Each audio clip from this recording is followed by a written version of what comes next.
since Marcus doesn't have his headphones on, I can tell you guys what he texted and told me. You want me to read what he texted me? Yeah, what's he Yeah, got? what'd you say? He said, Tolkien writes like a stinky doo-doo baby, and everything he wrote is a big dump on good. Big dump on good. So Marcus says that Tolkien's a doo-doo writer and everything that he did was just a big dump on good. Yeah. He said it's a real big dump on good because of how big of a doo-doo baby that he was. So the new show has converted him? I bet. I think so. That's what I'm hearing. I think he likes the new stuff a lot better than the old stuff. Yeah, he's one of those. He says he prefers the modern take on a Tolkien-style character rather than what was written in lore. Right. Yeah, that man, he even read the Salamander. He read the Salamander. It's odd that he flip-flopped like that. Mm-hmm. He also texted me right after that. I don't know why he just did this just out of nowhere. I'm glad he's not got his headphones on yet, so he can't hear me. But he said Wolverine is basically the poop knife of the X-Men because of his swords on his fingers.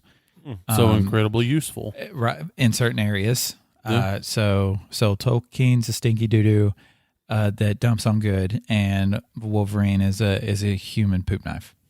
That sounds about accurate. It sounds exactly like something Marcus would say. It really is. All right. Oh, hold on. He's putting his headphones on. We gotta get back to it.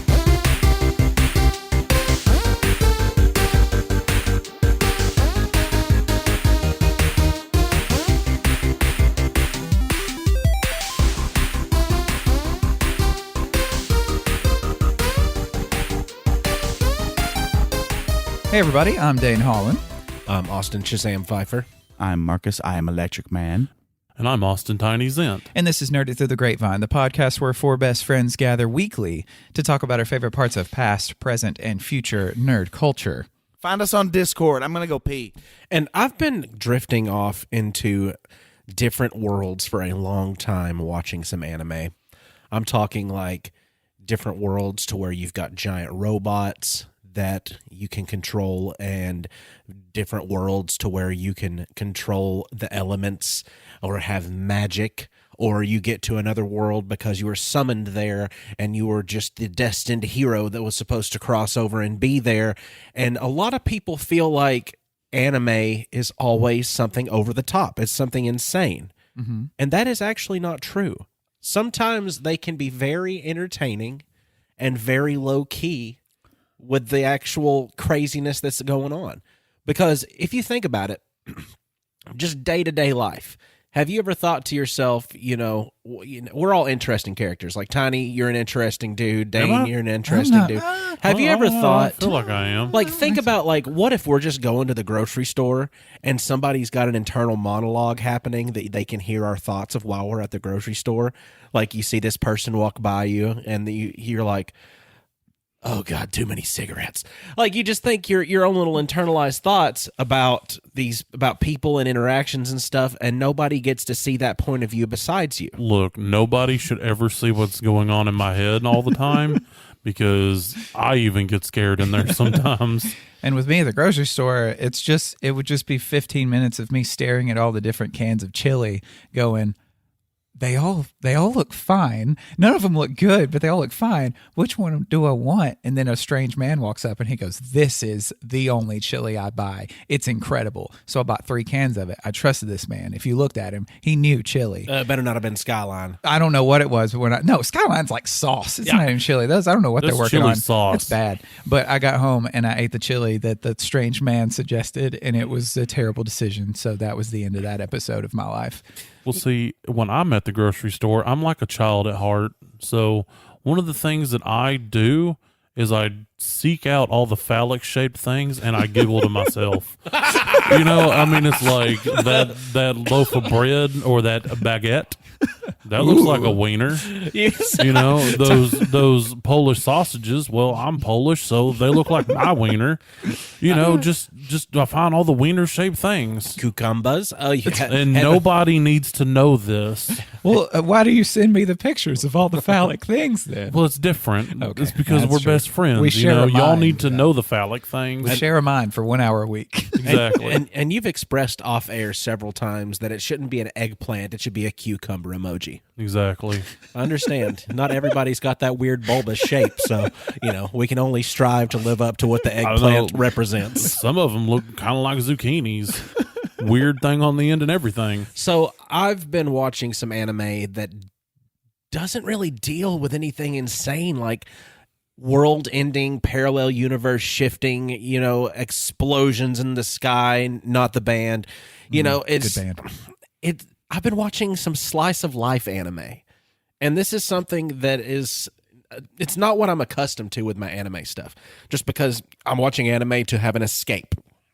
I'm watching anime to live in another world to where I've got, other options of what I can do with my my intellect. Like I can use this magic now. Like, oh, my creative nature is going to be able to help me construct these things out of pure thought. No, there's one that I watched called "How Heavy Are the Dumbbells You Lift?" And this was recommended to me by a listener, Mr. Otto Cogdale. And he said, you need to really watch this. It's funny. It's not got a lot going on, but it's really funny and you're going to like it. I said, okay, fine. The plot descriptor is want to diet, want to train, schoolgirl body modification comedy. That sounds terrible. That's how you know it's an anime. If you didn't know it was an anime before, when it got to the schoolgirl part of that, yeah, it's like, schoolgirl body okay. modification. Yeah, it's definitely an anime. It consists of teachers and students and trainers, and it's a very small, limited cast of people. In some animes, you got hundreds of people roaming around the background and everything else like that. In this one, you've got like 40 people max in the entire, span of 12 episodes that come through, which is more slice of life-esque. Because you're only going to focus and pay attention to a core amount of people that have either interacted with you or impacted you throughout these times. You're not going to take notice to the fact that you're living in a city with millions of people surrounding you, like somewhere in Japan or something like that. But it centers around a girl who is a little bit chubbier. And when I say chubbier, I mean by anime girl standards. So it just looks like a normal human being. Looks like a normal human being. Got it. So, but because she does not have that like super cutesy, Japanese schoolgirl body, she can't get. She feel like I'm just not attractive to men anymore. I need to do something about this. And in How Heavy Are the Dumbbells You Lift, it's basically just an over amped up version of what somebody who's intimidated by going to the gym is going to see whenever they go to the gym. Extremely relatable. It is literally, you get in there and you just see these these beefy beef heads, and they're just like heavy reps and making them look like kind of like old school strongmen in a way, kind of a mimicry of them. But then they've got this trainer, and the trainer, his name is Machio Naruzo, but I just know him from Machio because he is just a guy in a blue tracksuit, and there's a meme that's gone around, or a GIF. I can't remember which one it is. Meme is just a picture. GIF is a movement. I believe so. It's a GIF of just this guy in a blue tracksuit that flexes, and he becomes like this super giant human. That's him. He's a natural bodybuilder. Is that the one where it shows the guy in the Speedo and he snaps pencils with his buttocks? I think so. Okay, because I've seen that as a GIF, but I wasn't sure where that come from. But I knew it was an anime. Throughout the anime, you've got it's basically instructional videos on how to have proper form and how to use the gym equipment properly so you don't injure yourself, and you can make sure you have more longevity within your workout time instead of just getting burned out on it and not wanting to ever go back because you've ended up getting way too sore. I think that's one of the first things that I had heard, because I'm usually the things you're watching, I end up walking through the living room and just standing for like 10 minutes looking at the television, because it's not something I want to watch the whole thing of, but it just grabs me for a moment. And I think the first thing that I heard was I just overheard it describing a workout routine. Yep. And I looked at him and I was like, wait, that's like actual advice. And he's like, yeah, it's proper form on how to do this workout. And it kind of, it messed with my mind a little bit because it was anime. But as far as slice of life anime goes, I haven't really watched a ton of that. Yep. So it and from that moment on, I just kept watching, I think to the end of the episode, just because it was just so different, and it was nice. It was nice not to see all the magic, and all the Azakai stuff. It was just, I don't know, it was charming. It's very charming. It puts you into scenarios to where you could see yourself in real life, just because your mind can play tricks on you, and you can, in this anime style world, a guy flexing hard enough to rip every stitch of clothing he has on him to a disintegrated dust is it's definitely a little, fantasy. But at the same time, if that's the biggest stretch that you get is by this girl being so intimidated by how muscular this guy really is, that she just loses her mind, because she just wants to get in that schoolgirl shape. She doesn't want to look like a bodybuilder. And then they explain it to her. And I used to train people, and I had to tell them this. Like, they're like, "Oh, I don't want these big bulky muscles. Like, I just don't want that. It's not gonna." And he explains it to her in the anime that kind of rigorous training and eating that a bodybuilder does develops those muscles. You're not going to just get them by going to the gym.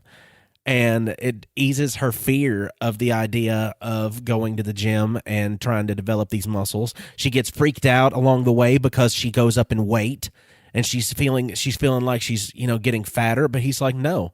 Your body's displacing your fat with muscle, and your muscle is going to hold a little bit of water while it's developing." He said, "This is all perfectly normal. You shouldn't worry about the scale. You should worry about the way your clothes fit."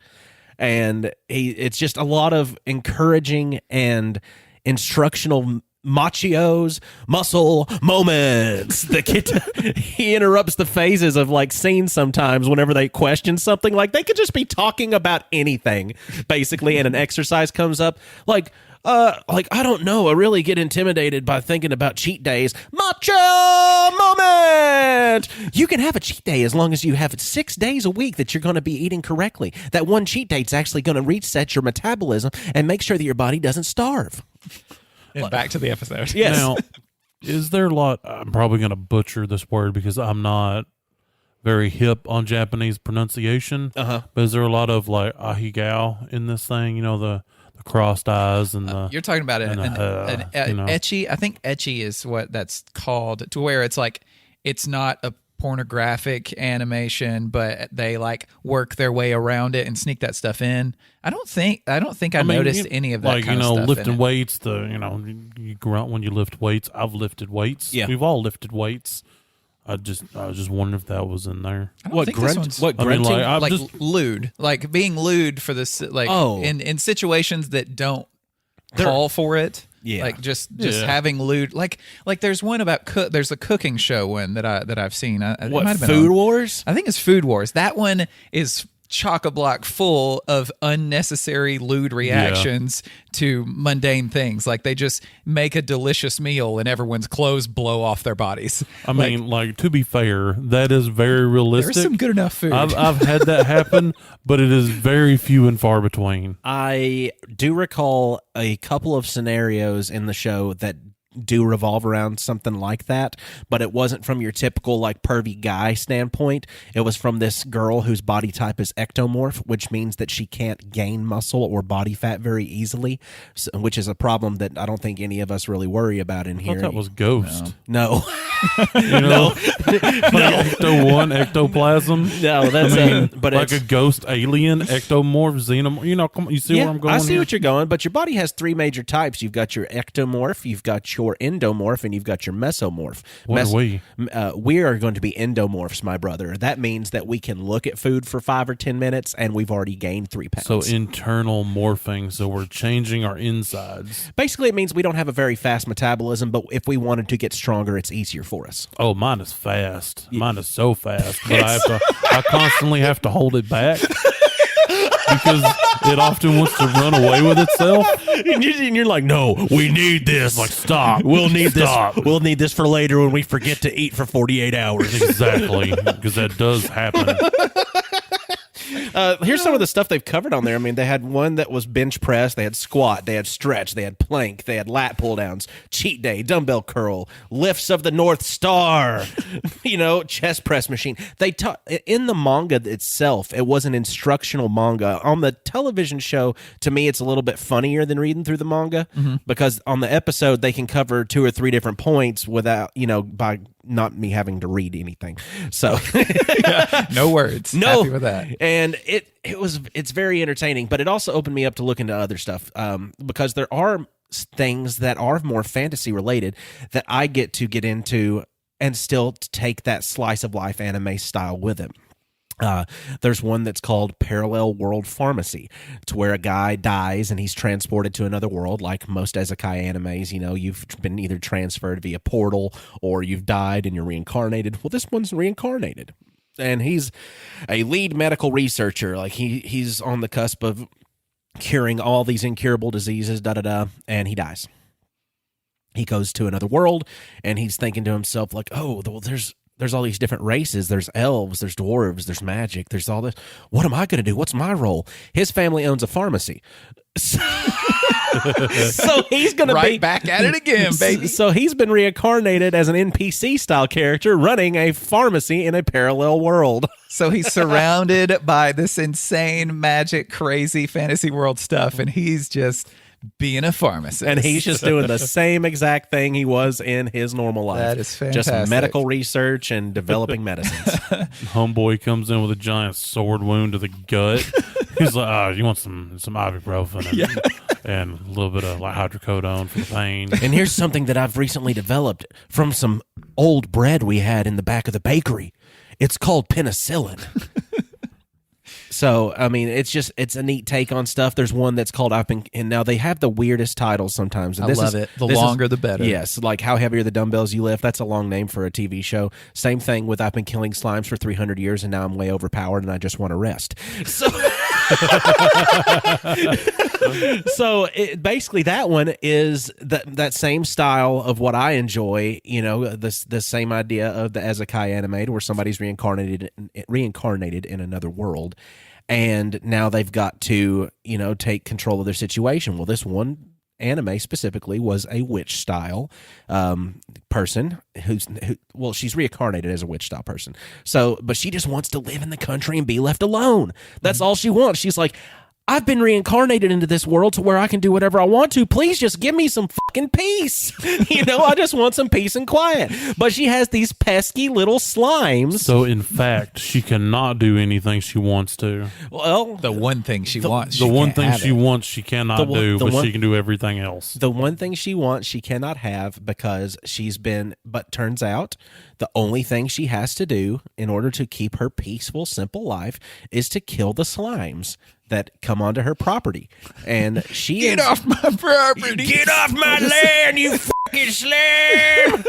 Like, no, it's literally just she's having to kill these slimes that are coming onto her land, and she preserves and maintains her immortality because her being reincarnated as this witch style character, you have an infinite lifespan as long as you don't get killed. Mm-hmm. And she's been living in that world, during this anime for over 300 years now, to where all she's been doing for 300 years straight is just killing slimes as they come along on her property.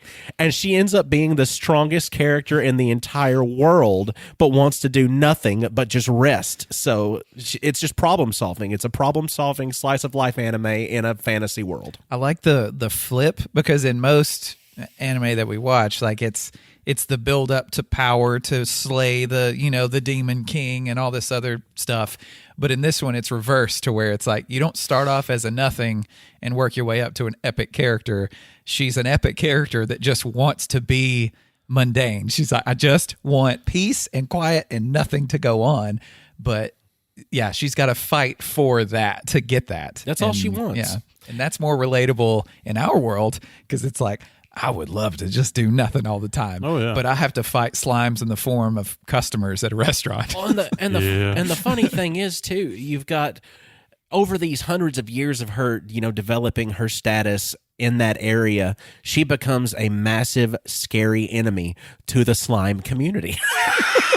So she is like who they fear, and they like develop these plots and stuff against her to try to like take her out. But basically, all this insane plotting and scheming that you see going on, they just end up like looking like they're just little blorps like rolling towards her. Just I can't do it. You almost got it. Can I do it? Yeah, do it. Like that? Is that the little blorps? Yes, and I'll give you subtitles for it. Here we go. Okay. One more time. Revenge! But yeah. I like, and there's also like, I mean, more in the vein of the workout anime, but like sports anime is really popular. I would say more popular in Japan than it is here. I mean, all anime is, but specifically the sports-based ones, because I've seen the volleyball one, I think, is even on Netflix. There's a baseball one that I've been wanting to watch. There's a tennis one, Prince of Tennis, that's been out for forever. And they just make these, like, just these normal everyday things, these epic, like, anime moments, basically, to where it's just as cool seeing somebody bump set spike a volleyball as it is to slice a monster in half. Yeah. And it's a cool just break away from all the insane stuff that, no, of course you don't relate to it, but that's kind of the point, is to, like you said, escapism. Yeah. But it's fun sometimes to see stuff you can relate to and see it shown in such an epic way, like gamifying something that's like mundane and normal. Yeah. And I think with, like, for me, when I think of that mundane kind of thing, like just either being a cook or doing like working out, in gaming, I think especially now, which in the past we've talked about simulators before. Yeah. Simulators are like doing mundane tasks in a video game, which, much like in anime, I mean, the majority of video games is about epic shit going on and having powers and doing crazy stuff all the time. But in Power Wash Simulator, I don't have special powers. I get to spray water at dirt. I mean, that could be in some circles considered a special power. That's very true. You know, because you can jump off the top of things and not get accrue hurt. fall damage. That's true. And you make it all shiny clean. So I'm more special than I think. Yeah. But as are we all. And I've never broken a single window by slinging a rock at it on Lawn Mowing Simulator. No, not once. You'll damage your blades severely, sometimes even by running over a piece of plastic. Mm-hmm. But you will not break a window by slinging a big old rock at it. And God help you if you turn too sharply. You will damage that yard. The whole yard's damaged. God. Your mower's damaged. Like, your reputation is damaged. You're like, I barely swerved. I literally listed lazily to the left, and now I have to pay them $100 because I did something to their yard. Jesus. But the fun in what is this? Sorry, I think no, it's fine. What is this? What? What do you mean? I'm right here. I'm in the bathroom. Y'all just go on without me. I don't think I can make it. What? This is no mundane. Marcus, where are you? Task before me here. Again? That's the problem. What's wrong? I don't know. I just know that anime is terrible. I mean, you're not wrong. Anime's so bad. I've been listening live. Y'all are wrong. Well, I mean, I appreciate your take on it. I hope that you're going to handle your bathroom situation just fine, though. I'm dipping my hands in hot water to try to make it work. Really, really hot water. There's probably an anime that you could pull up on your phone right now about like some kind of constipation or not being able to pee whenever you need to. Actually, there is one. I remember there about a guy who was a runner. He was he did track and field. Yeah, and he ended up pee-peeing himself because he didn't get to go before the race. So yeah, I need to remember watch that. I think it'll help release. This is the opposite problem. Oh, okay, so how big are the kidney stones that you pass? Is that the name of the anime? How big are the kidney stones that you passed? Or, oh my God, I accidentally ate the sugar-free gummy bears. Yeah, I have assumed it a few times as well, but still nothing from the other side. Whoa. Well, I wish you luck, and I'm glad we have your input on the anime portion of the show. Oh wait, we're recording. Yeah. This whole time we're So now I thought you were waiting for me to tell you that I was done. Oh, yeah. I was calling to tell you that you could just go on without me, but it seems you've already done so. We've only gone on for like 20 minutes without you. That's not too bad, right? I don't know. well Whatever. You just focus on your situation. Use both hands. Yeah, you're going to need them. Okay. Okay. I will. all right. Goodbye, Marcus. Goodbye. Goodbye. We love you. Well, thoughts and prayers and positive vibes and everything sent toward our good friend Marcus, who's got a cork in his pee-pee. I hope he gets it out of there. Oh, well, what was I talking about before? The electric man just electrified this episode? Video games. Video simulators. games. Oh, man, what a nerdy thing to talk about. I think I'll do that anyway. Simulators and video games involving mundane tasks. The fascination with doing those things is what fascinates me, I think. Like, yes, doing them, I enjoy them. Like Stardew Valley, like being able to make a farm and just do that. Like I go sell the cabbages that I grow to the town, and I go to the town and I talk to the people, and they need specific little things for me to do. Like, you actually fight slimes in that game too, but that part of the game I don't really care about. I don't care about going into the mountain and fighting the slimes. I care about, oh man, I really need to get my crops watered today because it's not rained in 3 days. I mean, I'm kind of the same way with Farming Simulator. You know, I'm managing this farm. I'm learning how to deal with livestock and vegetables and crops, and sowing and reaping and going with the seasons, and buying farming equipment. It's really just terrible, but I still love it so much, and I don't understand why. I think a lot of it has to do with the fact that, like, you don't have to do it, and you're not having to do it for a livelihood, because what I've always heard is, like, if you take, like, a thing that you really enjoy doing and turn it into, like, a business, and make it your livelihood, the joy of doing that thing vanishes. So, like, the separation between I need to do this and I want to do this, like, it kind of pulls you away from the thing that you really enjoyed in the past. And with gaming and doing these things that I would never want to go farm. Like, no. I put 1 foot onto a farmland and I feel like I'm out of place. Yeah, you should call the police. Yeah, yeah, absolutely. If you see me standing on a farm, call the cops. I need to be taken in immediately because I shouldn't be there. Yeah, that's like the old Bill Engvall joke that if you ever see me underneath the car on the side of the road, you need to call the cops. I don't know what I'm doing there. But yeah, there's like car mechanic simulator too. That's just so much fun. Yeah, it is. And tear down the cars and rebuild the cars. It's great. Euro Truck Simulator. That one's terrible. Where you're just They're driving so hard to drive. Well, that's the point of it, Jesus. though. It trains people on how to drive these big, complicated trucks. Like, I wonder if, because Slice of Life doesn't need to necessarily even just revolve around anime.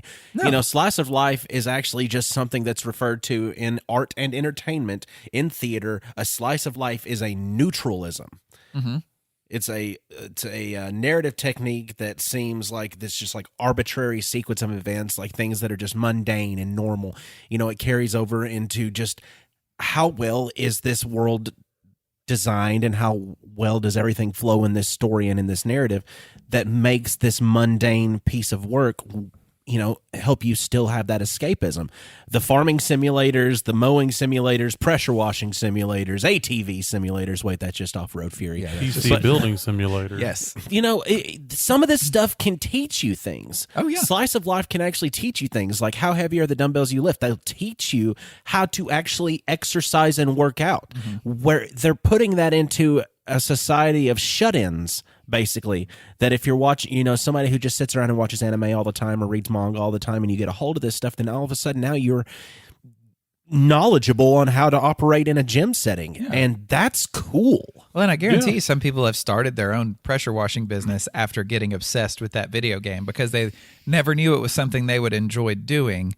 but you sit there and do it on the computer. And it's like, I wonder how much it is to get into this. Like, there's got to be somebody out there. Oh, yeah. Because I've even thought about it, but then I was real about it. And I was like, no, I would hate doing TikTok. Right. Well, it's like I like playing Car Mechanic Simulator, and I don't know a lot about car anatomy. I don't know what some of the pieces are, but playing this game, tearing these cars down, I've learned more car anatomy, and it makes it less scary when I have to go diving under that hood of the HHR and moving them screaming eagles out of the way in order to fix whatever's wrong with it.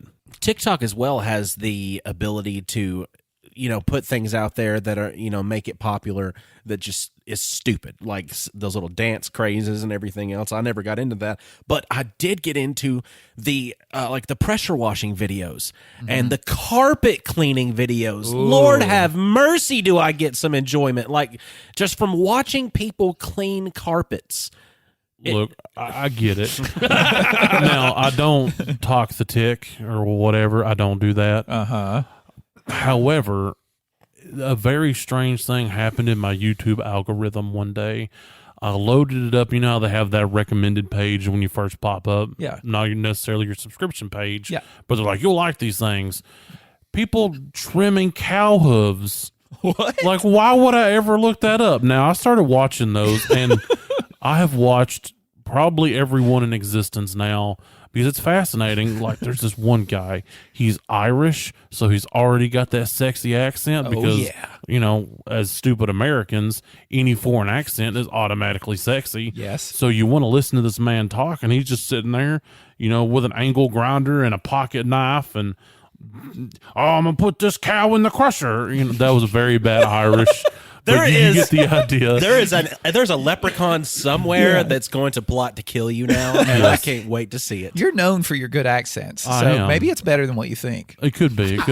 I'm not used to hearing my voice from the other side, but from this side. So Ghosts again. Scottish and Irish are very close to each other, so try your normal Scottish accent. Oh.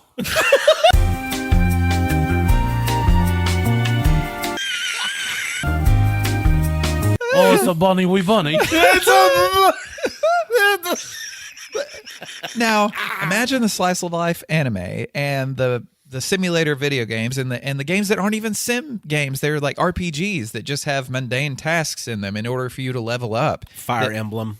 Plenty of that. A lot of that is just meeting other characters and getting and learning their relationships with one another and building that trust with each other and seeing the kind of things that they enjoy and hate and trying to appease them in these ways in order for your team to go stronger. Like, that is the game of Fire Emblem. Like, the game isn't moving your characters and fighting the bad guys and all that stuff.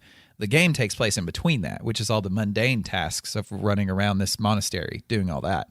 But I think the success of these types of games and shows, if you were to shift that back 30 years, I don't think the popularity would be there, because I think what's happened is we've gotten all this epic shit for so long that it all kind of started to blend together a little bit, like going off into these other worlds and other games or anime. And then all of a sudden it's like, maybe it would be entertaining to do the opposite and do these things that are stuff you can do every day, but you can do it sitting in front of a TV screen as opposed to thinking about actually going and doing yourself like in real life. And I don't think the popularity would have been there in the past and until now. I think it's a pretty recent craze, right? I mean, all the simulator stuff. As far as I know. I would say so. There is things from, farther back that has elements of that. One of which is the Warhammer role-playing game. It's not the same as a Warhammer 40K. Totally different thing. Really? I didn't know there was a difference. Yeah, it's more akin to Dungeons and Dragons, except it's way more brutal. Okay. However, instead of starting off as somebody going on an adventure, with Dungeons and Dragons, you're a ranger or what have you, and you're setting out for an adventure. But in Warhammer, you start off as just a guy. Like, you could be a cook at this fortress or a street vendor or whatever. You're just a normal dude, and then basically fuckery ensues, and so you have to try to survive. Gotcha. So you don't start off as epic. You're just a normal guy going about his day, going to work, playing with the kids, petting cows, whatever it is that you do. For whatever reason, that reminds me of Skyrim, which doesn't start the same way, but being a smith in that game, you can role play your character to where all you do is go collect ores and stuff and go make ingots and make all your weapons and armor and go and sell them to different merchants and stuff. Like, you can progress so far in the game just by being a smith within this world to where you have dragon voice powers. Yeah. But for me, I played through the game, of course, with all the epic shit.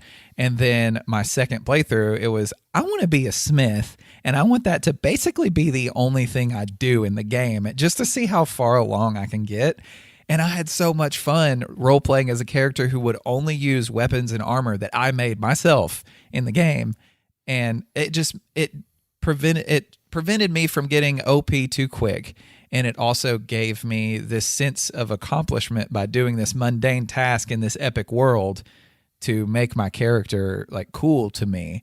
And I thought that was really neat. Like, every time I can do that in a game, the role playing aspect of stuff, doing the simple tasks and the mundane stuff, just ends up being a lot more fun to me and doesn't feel as repetitive. It's kind of like enjoying the grind. Yeah, yeah, exactly. Like, some games are just grind. Yes. Like 7 Days to Die. I mean, granted, it's, in a zombified world, but it's nothing but grind. Collecting materials, hunting for food, getting and sterilizing water to drink. That's what you do, and you just so happen to fight and kill zombies and try to protect yourself. Right. But it's just grind and survival and having to make what you need. Yeah. And what Dane had mentioned earlier, it could be something a whole lot different depending on which part of the world you're in. Because if what he likes to do is, be a blacksmith where he goes out and collects ores, and say if you're living in a crappy part of, England or something like that, if you're going out and you're collecting ores, that means you're opening up a brothel. So England. Ores. Yeah. Oh. We're going to go out and get me ores. Have you been thinking about that joke ever since I started talking about Skyrim? Oh, it hurt me. I had to hold it in for so long. You did really I good. named this one Silva. This one's name's Ingot. Takes a good pounding. Oh, no.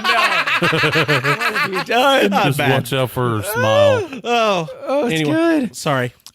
WoW is another game that has a whole lot. Like World of Warcraft is a game to where you do so much grinding by going into these fields and just hunting these little creatures and gathering pelts and doing these courier missions and stuff with other games. And okay, you've got this letter. I need you to take it across the map to this one character and give it to them. And then you can gain some experience points.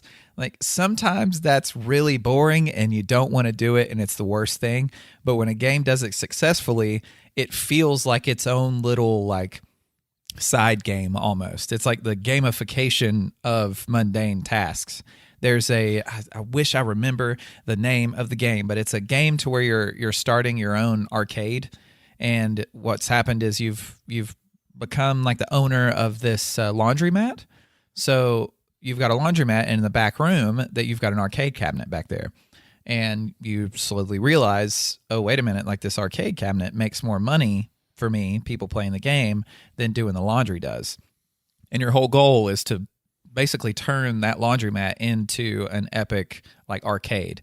But the way you do that, the way you make money in it, is you're picking gum off the bottom of seats. You're doing these people's laundry. You're killing flies. You're doing all this stuff.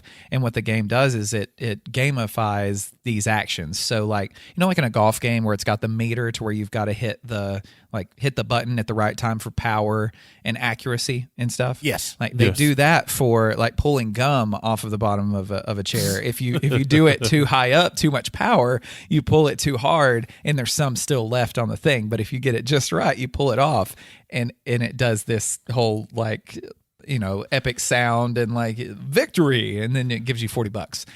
It takes the mundane task. It's like, okay, we want this game to be something where you're having to literally run a laundromat. Like you're having to run around and do people's laundry and fix the machines and do all this cleanup just so you can get to the cool part. But they're like, but we need that part to be cool too, because it takes up a majority of the game, doing all this stuff that you wouldn't think would be fun. I am a man that has to go to the laundromat because my apartment does not have hookups for a washer and dryer. Uh-huh. And it is a magical wonderland every time I go because there's screaming children running and flying through the air. I saw one small child throw his brother a good 10 feet. They run across the tops of the washer machines, and it's like living in hell. That's every laundry trip. Laundromats have always been a source of fear for me, especially since I worked for the YMCA and I used to have to take all of our gym towels to the laundromat, twice weekly. Mm-hmm. And you would always be just the weirdest people because it's like the ones that hang out at gas stations. Mm-hmm. It's like everybody needs to use the gas station. Mm-hmm. Everybody's going to the gas station, but you never just see the normal folk at the gas station. Right. You see like, Willie Rackbar or something hanging out. I don't know if anybody remember Rackball. You see those kind of people hanging out. And at the laundromat, it's like a more subdued version of that because the person isn't just there killing time. They're actually trying to carry on this task.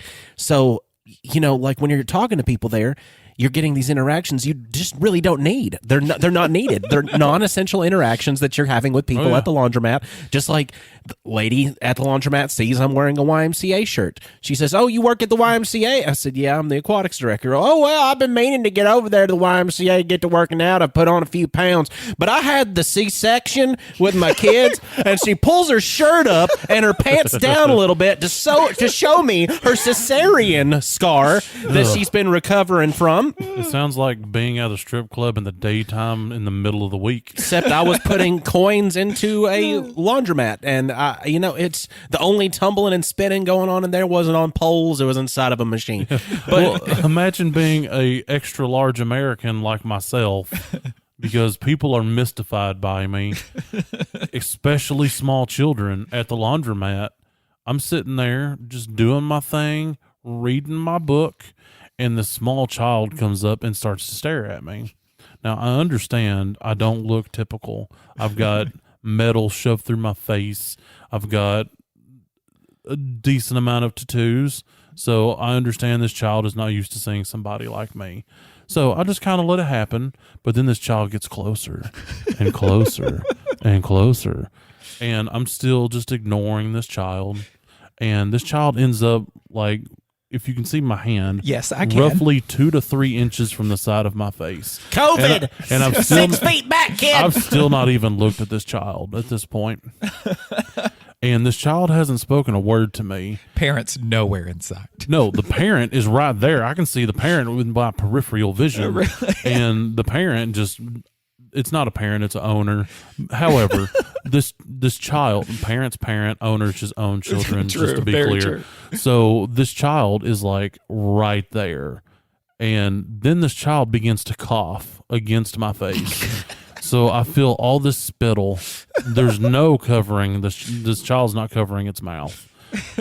So I get insta pissed, okay? Uh-huh. And I turn and look at this child. And I go, "Back up!" And the owner turns and gets very mad at you or the children. Me. Oh, and I said, "Your child coughed directly into my face. You should beat your child's ass."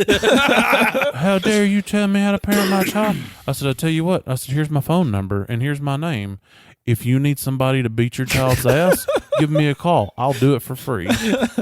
That's we've got a lot of school teachers that listen to us. I didn't realize that. We do? We do. We've got some school teachers that listen to us. Wow. And I want to give you all the best props that I can, all of the praise that I can for the intolerable bullshit you have to deal with. Some of it is cute. Some of it is like, oh, there's their little funny, creative brains coming into development. And other ones are like, shut up, shut up, shut up.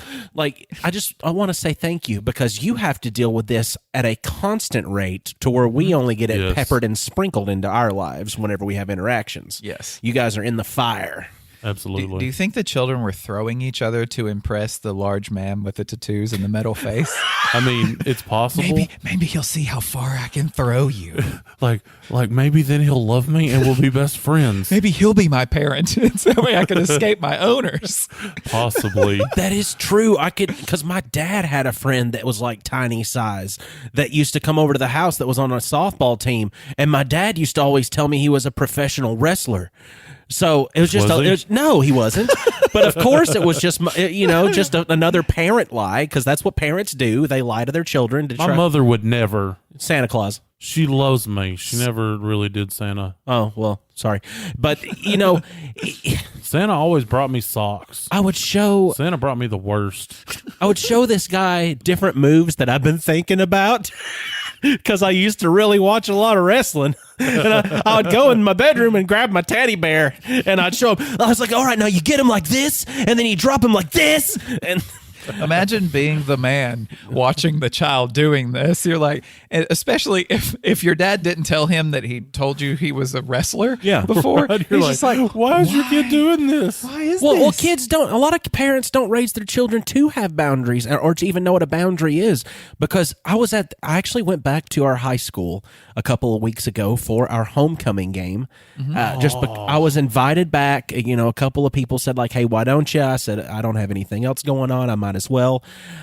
One of them had a friend who I knew the face, but had no idea the name of said person. And we went to high school together, did not remember the person's name, but they had a face. And then with them, they had this small child. And this small child just walks right up to me and starts poking my belly button. Just right up to me, poking my belly button and trying to put the hand in my shirt to touch my belly. And I'm like, I'm just laughing, and I started doing some karate moves, just like, kya, kya, kya, keep the kid away. And then after they walked away, the people that were standing next to me was like, how do you know her? And I was like, I don't. I was just trying not to be a stranger danger to a child that's never met one. See, these moments of our lives could be an anime or a video game, to where you're just an adult trying to do okay, and you're surrounded by insane people and crazy children, and it's just a matter of, how do I get through this situation without being just the worst? Yeah, how do I not destroy this other human that has value and worth in theory? When we're talking about mundane stuff, and even like to the degree of just how popular can a mundane story be? Mundane meaning not fantastical, something that could be taking place in real life and more of a naturalism kind of setting for it. Revolutionary Road was a movie. Okay. That had Kate Winslet and Leonardo DiCaprio in it. That wasn't involving a boat. Wait, they were the two in the Titanic. They were the two in the Titanic, and they were also the two in the Revolutionary Road. In Revolutionary Road, they move out of the suburbs. They want to get away from like the conventionality of it. They want to get away from how everything is just, it looks like you walk outside and everybody's mowing their yard in the same time in the same formation, and you just get locked in it. They wanted to escape that, so they moved out a little bit, and they started realizing that their life is the exact same no matter where they're going, because they're the cause of what is actually like their problems. Yeah. But the way that this goes around is like, the main hiccup in the story is Leonardo DiCaprio's character literally works like 10 hours a day and doesn't have enough time for his wife. And then his wife stays home and does wife stuff for the 50s, you know how they do. Right. And the 50s homemaker wife, just sits there at home and just daydreams about something more than just being at home. And that's the entire movie. And it got Oscar nominations. There were Golden Glorb. Glorbs? A Golden Glorb would be a really good award. Golden Glorb.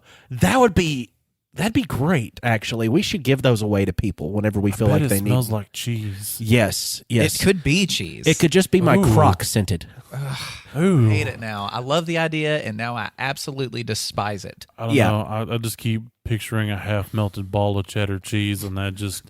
Now it touches me in a way it probably should. Imagine that being squeezed through the holes in the top of my crock. I'm going to need you to stop. That's like that cheese in a can. It won a Golden Globe for Best Actress in a Motion Picture. You know, it's just like it's a very mundane story because I remember watching it because I was excited because it had been over a decade since they had done Titanic and they'd acted in the same movie together, and I wanted to see this. I was like, oh, maybe it'll have that same kind of that same kind of feel, that same kind of chemistry. It was felt like the opposite. The Titanic was like that whirlwind romance, to where you're getting all this like life or death. Nothing matters but our love. Yeah. Share the door. Nah. But but I drew you like one of my French girls. instead of Hodor holding the door, share the door. But instead of that, they've got literally this mundane piece of just Americana that they're showing the struggles of the mentality and of a housewife yearning for more and a husband who is just kind of callous and cold because he's tired as hell from just working all day.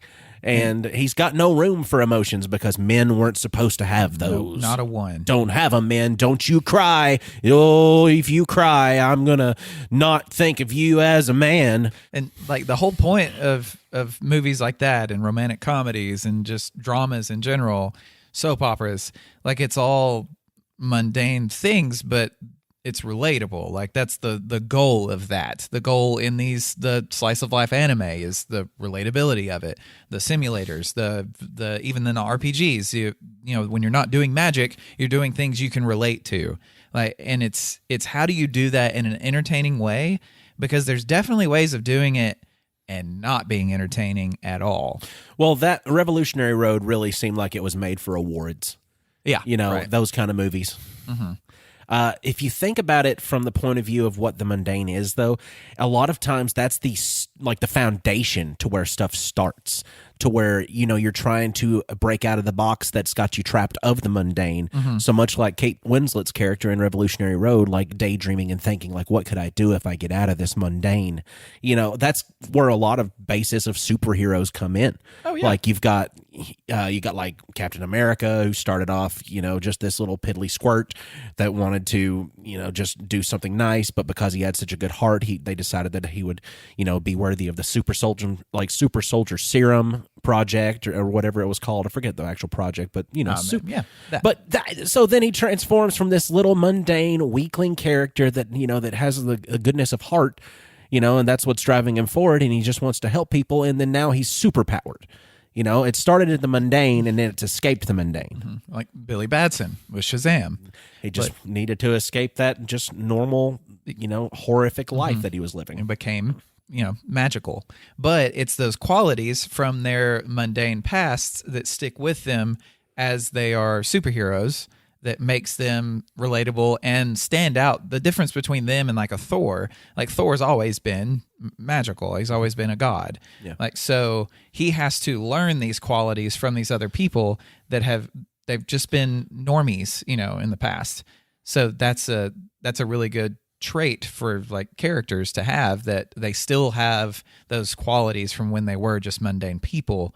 And that's what makes them stand out from the rest. And it's it's like their human core that makes them like the strongest of the superheroes, and even one of the most highly profitable superheroes ever just so happens to be one of the most mundane ones, because if it comes down to like you've got either an alien from outer space that's got superhuman powers, or you've got this magical kid that transforms into a big red costume. Or you got a really fast kid that can just vibrate himself fast enough he can pass through any kind of object. The Flash. And you've got like this woman who's a princess of this other world that doesn't exist but does exist at the exact same time in the Earth, and then she's a princess of like the daughter of Zeus and all this other stuff. One's Wonder Woman. And then you've got this guy who had a bad childhood, and he grew up and he's got money, and he's trying to seek out justice through buying stuff and being and sniffing out clues with no powers. That's Iron Man. It's Batman. That's Batman is super powered. I don't care what anyone says. Well, see, that's the draw. That's the Batman draw is the the mundane part of him, the fact that he's not an alien or a god or anything. He's a dude. And he's not wearing hockey pants. He is not wearing hockey pants at all.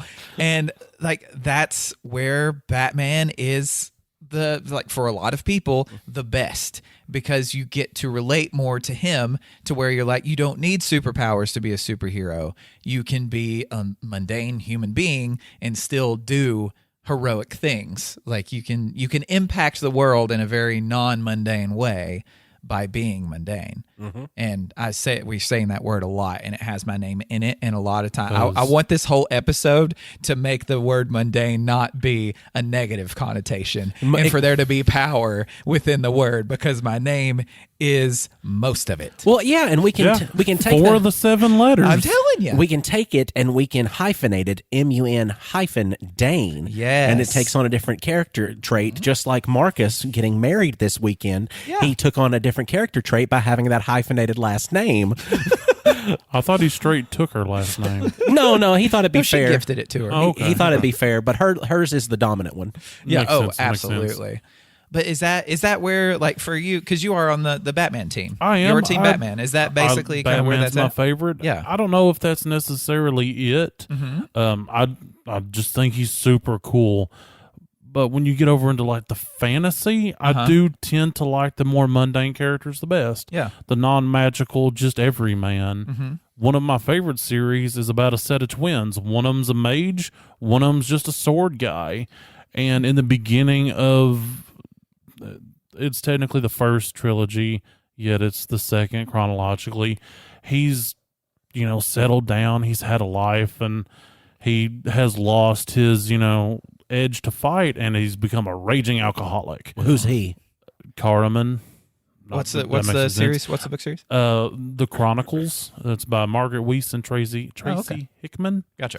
And there's obviously magical things being in a fantasy realm. They go back in time, and basically he's got to overcome his alcoholism.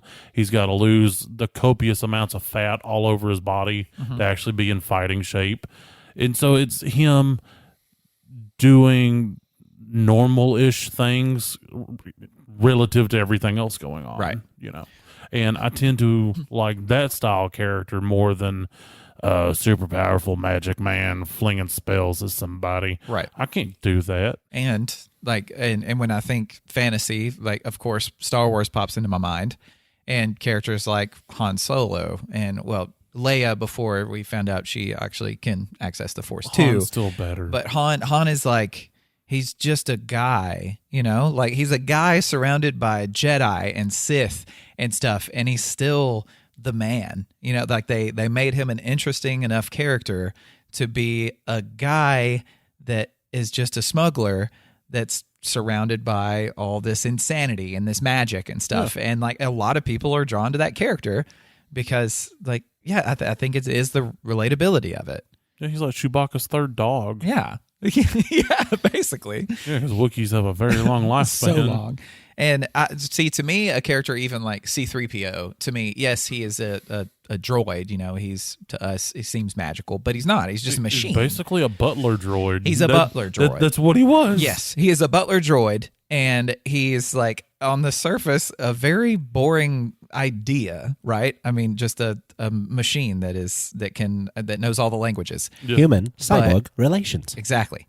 But to me, he's one of my favorite Star Wars characters. He can't do magic and crazy shit. Like, he's just basically, quote unquote, a person that's in the middle of the chaos at all times and wants nothing to do with any of it. But it's always happening around him, and it just so happens his best friend in R2 is one that likes to cause a lot of the chaos if he can. Truth. And it's these two little guys that they're not magical in any way, but they're thrown in the middle of the shit, and it's so much fun to follow them in the chaos, because like a lot of times they're basically lost in the sauce the entire time. Exactly. And sometimes you feel lost in the sauce within all the fantasy stories, and it's a lot of fun to have these mundane characters to follow, like in that insanity. And I think Batman is a lot of times, like going back to him, like just in the Justice League, just if he's in the Hall of Justice and they're sitting at the round table, you just look around and you see Martian Manhunter, Superman, Wonder Woman, Aquaman, like all these super beings. And Batman he's just a guy. He's just a little guy. And he's just sitting there with all of them. And he's the one that's the brain of the operation. Like, he's got that big, rock hard, throbbing wrinkle brain. Exactly. It's just, and it's all there for everybody to see. Exactly. And they all look up to him. Superman looks up to him at times. Like, and it's just really cool to see the mundane character be almost more powerful than everyone else they're surrounded by because of their groundedness. Yeah, I was about to say he's kind of like the anchor for the group. He keeps them more related to everyone else because essentially, even though he's the most powerful superhero in the world ever in existence, he's the most human-like. He's the most normal. Mm-hmm. He can relate to people better than a spaceman. And that's almost because he does it because he has to, not because he wants to. He does not. I don't think he wants to relate to people because I think he just has to try to relate to people so he can make sure that he's in touch with what's going on around him. Yeah, like because the old man Bruce, what he becomes, he is an isolate. Like he is in the house, he's staying there, he monitors from the inside out. Old man Bruce in the comics most of the time did most of his Batmaning through drone work. Right. Yeah. So if the Bruce Wayne element could be removed from it and him just be the Batman, Bruce would most likely just do that. Yeah. He hates people, yet he doesn't want them harmed. I feel that because I too hate most people, but I don't want them to be harmed. And if I see bad things, I'm going to try to help. And this is where the opposite in Superman is, because Superman is an alien, all-powerful being, but he wants so bad to relate to humanity as much as he can. Like, he's from the most mundane state of Kansas. Like, he was raised on a farm with his farmer dad and mom. Like, and he, a lot of times, Bruce turns to him for more of that human touch to things, and that because Superman wants so much more to be human. He chooses to be Clark Kent. He doesn't have to be Clark at all. Like, he could just be Superman all the time, but he wants to be one of the people because he looks up to humanity, even though he is this all-powerful being. So, like, there's another case of, like, where the mundane is something that's searched for. It's something that's the thing that's wanted because you aren't that. Yep.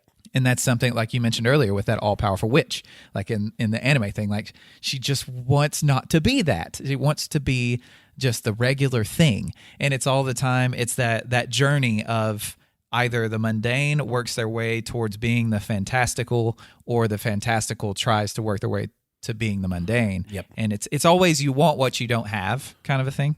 I mean, I just had this thought, okay? Talking about Superman and living on a farm. Yeah. I would read a comic book series of him just doing normal life things on a farm, and it's showing the inherent dangers of that. Like, he tries to milk a cow, and he just like rips off the whole udder sack. No! He's like, no, and like he didn't mean to, but he's got that super strength. Or he tries to artificially inseminate a cow and punches its head off from the inside. I mean, to me, that could be like super entertaining. I don't know why that popped in my head, but it did. That would be something that you could see most likely on like HBO Max if they wanted to do like a little short series. Well, it could be The Boys, like that. There could be a hero in The Boy. Well, I mean, Homelander is their version of a Superman gone bad. But you're not going to catch that prima donna out there on the farm. No, He's not gonna be milking they cows. could have. That would be the type of show that would have a little side story of a Superman-like character doing all these awful things. Well, it's like he's not meaning to. No, he's not. He just can't help it. He hasn't learned to hold back enough. He's too strong. He tries to get the Flash out there to help him milk the cows because he accidentally ripped one of their udders off, and now you've got a cow running with fire on its tit just because of how fast he was moving. The friction burn. The friction burn. Oh, God. Oh, my brain. Oh, that reminded me of some early Family Guy. Oh, no. And Chris got super speed, and he was running through the backyard with his crotch on fire. Oh no! I remember that. Dad! Oh god. Oh, jeez. Well, I think what's going to happen is we're going to run out of this episode with our crotches on fire screaming. So thank you all for listening to us talk about the mundane for the last hour, which I really enjoyed. And I think we've brought some power to the word. And thankfully, it involves my name in it. So wherever you're listening to us, whether it be Spotify or iTunes or Good Pods or Castbox or blah, blah, blah, there might be a 5-star system. Do all the 5 stars. Click all the 5 stars, please. If you haven't before, just look where this episode is and go click 5 stars. You can say why you loved it, why you hated it. You don't have to say anything at all. Just 5 stars because that's really neat and it feels good. And then you can also click on one of the links in the description to go buy things with their stuff on it, like Teespring and Redbubble. Thanks. Gotcha. I'll never remember it. You're the alley, I'm the oop. Yeah, thanks for dunking that one home. You're welcome. Tiny, you were on defense. You were supposed to block that. Oh, my bad. That's fine. I was my own defense. But yeah, do that. Give us money because one day we might buy something else for the podcast or just to pay for all the stuff I've already bought. Do that. Go buy our stuff. Put our stuff on you. And, if you'd like to talk about the most awful experience you've ever had with a child, be it your child or someone else's child, I look forward to hearing about your story and talking about it on a future episode of Nerd It Through the Grapevine. So you can do that by getting on our Facebook, Instagram, or Twitter by looking up at Nerd Grapevine. Shoot me a message. Give me your horrible child story. Or if you wanted to, you could get on Patreon, look up Nerd Grapevine, donate a little bit of money to the cause, get a shiny holographic Nerd It Through the Grapevine sticker, as well as unlock content from Grape Flavored Gaming and other things we will put on there in the future. But whatever you do not openly discuss how awful your child experience is or what you'd want to do to said child, because they're not going to understand that it's all in the sake of comedy, because it's going to cause them a little bit of... I missed Marcus's input this whole time. He didn't have his mic on while he was in the bathroom. I know. He should have took it with him. But you can also find us on Discord, and we can talk about bizarre human interactions in or out of the laundromat. I've got way too many stories about that, like the lady at the Longhorns. I don't know if I mentioned that on an episode. No, but if that's you wanna only hear Discord about content. that, Yeah. if you want to hear about that, hit us up on Discord. We swap memes and all kinds of stuff. We're on there live, uncut, uncensored, and irrevocably circumcised. And that brings us to the time of the week that Marcus usually has something to say, but he never really knows what to say, but I'm going to say it for him because he's not here. Marcus, when life gives you grapes... Well, let me get I got to take the microphone to the bathroom real quick. Hold on.